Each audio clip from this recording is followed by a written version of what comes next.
On the night of March 8, 2014, a commercial airliner lifted off from the runway in Kuala Lumpur. The aircraft was a Boeing 777, one of the safest and most advanced passenger planes in the world. Its destination was Beijing. On board were 239 passengers and crew members. Families were sleeping, passengers were watching movies. Everything about the flight seemed routine. For the first 40 minutes, nothing appeared unusual. The aircraft climbed smoothly to cruising altitude. Air traffic controllers tracked it as it crossed the dark sky over the South China Sea.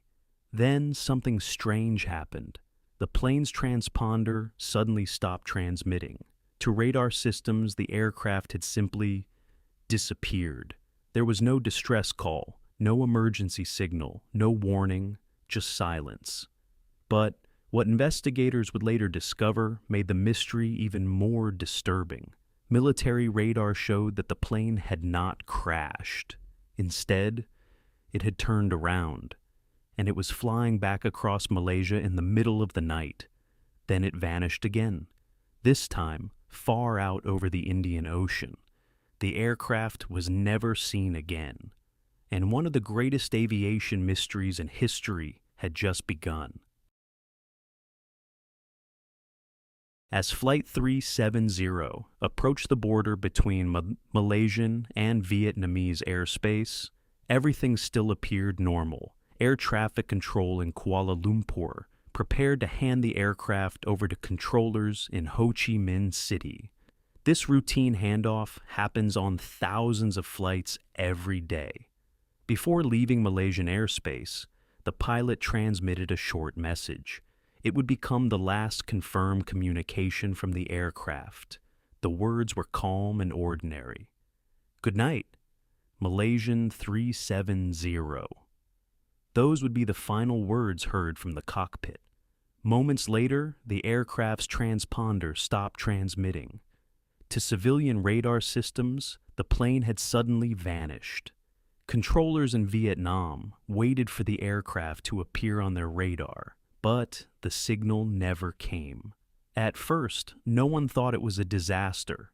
Sometimes aircraft simply experience minor communication problems. But minutes turned into hours, and still, there was no contact, no radar signal, no emergency transmission. Flight 370 had disappeared from the sky, and no one knew why. At first, investigators believed Flight 370 had crashed somewhere in the South China Sea. That was the last place civilian radar had detected the aircraft. Search ships and aircraft began scanning the water almost immediately. But within days, investigators discovered something unexpected. Military radar had recorded the aircraft after its transponder had been turned off. The radar data showed the plane doing something shocking. Instead of continuing toward Beijing, the aircraft had turned sharply. It began flying back across Malaysia. The massive Boeing 777 crossed the entire country in the middle of the night. Then it continued northwest toward the Andaman Sea. This was not a random movement. The turn appeared deliberate. Someone in the cockpit had changed the aircraft's course. But why?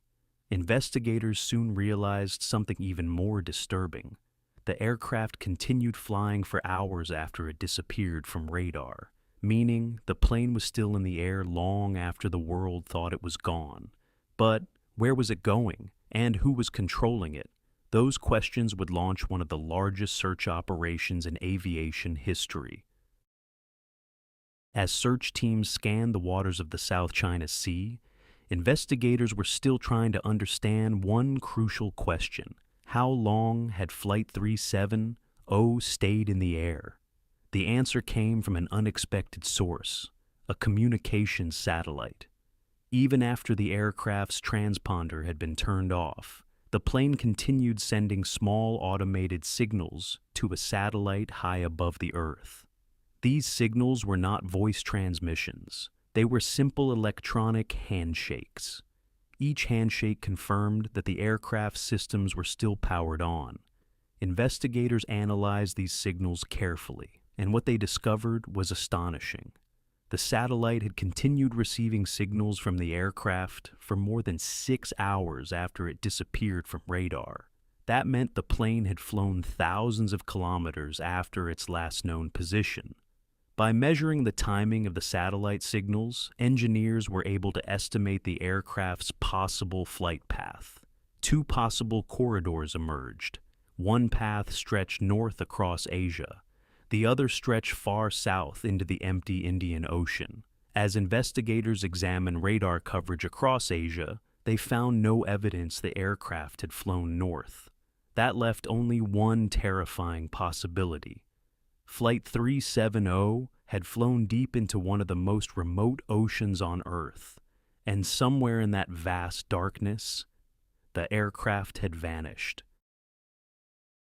Once investigators concluded that Flight 370 had likely flown south into the Indian Ocean, a massive international search began. Ships, aircraft, and satellites from dozens of countries joined the mission. Search crews scanned millions of square kilometers of open ocean. It quickly became one of the largest search operations in aviation history. But the Indian Ocean is one of the most remote places on Earth. The water there is incredibly deep.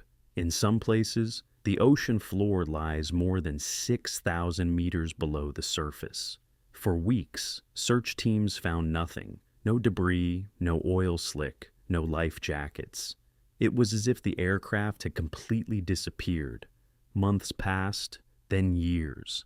The mystery only grew deeper. But in 2015, something unexpected appeared on the shores of a remote island in the Indian Ocean. A large piece of aircraft debris had washed ashore on Réunion Island. Investigators quickly confirmed the discovery. The debris came from a Boeing 777. It was the first confirmed piece of wreckage from Flight 370. But even with this discovery, the mystery was far from solved, because the debris had traveled thousands of kilometers through powerful ocean currents, and the aircraft itself was still missing. Even after years of investigation, the fate of Flight 370 remains one of aviation's greatest mysteries. With so little physical evidence, investigators were left with only theories. One possibility was mechanical failure. A sudden fire or loss of cabin pressure could have disabled the crew, leaving the aircraft flying on autopilot until it ran out of fuel. Another theory suggested a hijacking. Someone may have deliberately taken control of the aircraft and changed its course. But investigators found no confirmed evidence of a struggle inside the cockpit. Attention soon turned to the captain of the aircraft. The pilot, Zaharieh Ahmad Shah, was an experienced aviator with more than 18,000 hours of flight time. Some investigators questioned whether the course change could have been intentional. Others strongly disagreed. Friends and family described the captain as professional and dedicated to his work. Without the aircraft's black boxes, the truth remains impossible to confirm. Today, the wreckage of Flight 370 still lies somewhere in the vast depths of the Indian Ocean. Aviation experts continue to search for answers. And families of the 239 passengers still hope that one day the mystery will finally be solved.